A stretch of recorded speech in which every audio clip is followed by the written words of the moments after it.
तमाम चैनल्स पे देखिए पहली बार होता हुआ दिख रहा है कि चैनल्स अपने रिपोर्टर्स के जो आंकड़े आते हैं काउंटिंग सेंटर से वो नहीं दिखा रहे, चुनाव आयोग के आंकड़ों पर निर्भर कर रहे हैं और चुनाव आयोग के आंकड़े चौथे या पाँचवें छठे राउंड के दिखा रहे हैं, जबकि हमारे कंट्रोल रूम से 11-11 राउंड के आंकड़े आ चुके हैं।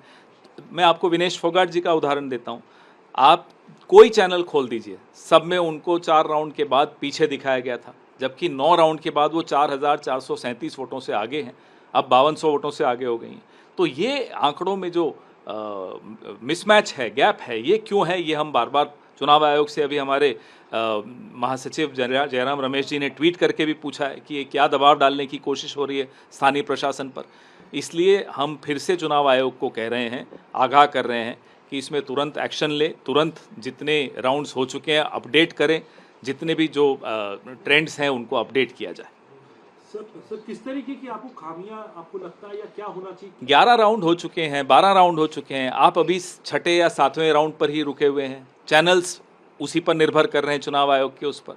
रिपोर्टर्स के अपने आंकड़े बाहर आ नहीं रहे हैं। कभी कोई काउंटिंग में ऐसा नहीं होता कि रिपोर्टर्स के अपने आंकड़े बाहर नहीं आते।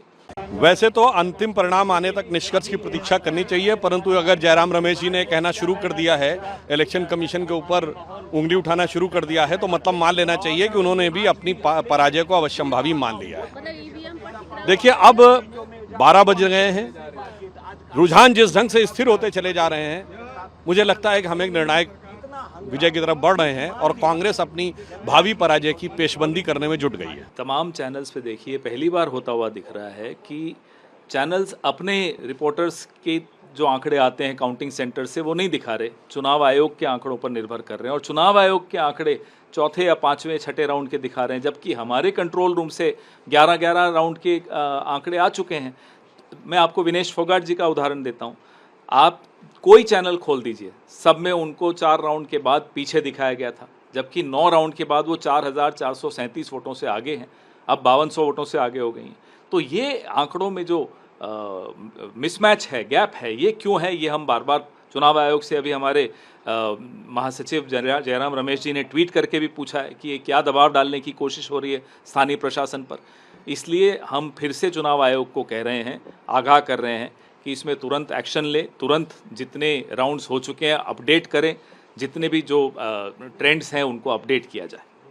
सर किस तरीके की आपको खामियां आपको लगता है या क्या होना चाहिए? 11 राउंड हो चुके हैं, 12 राउंड हो चुके हैं, आप अभी छठे या सातवें राउंड पर ही रुके हुए हैं। चैनल्स उसी पर निर्भर कर रहे हैं, चुनाव आयोग के उस पर।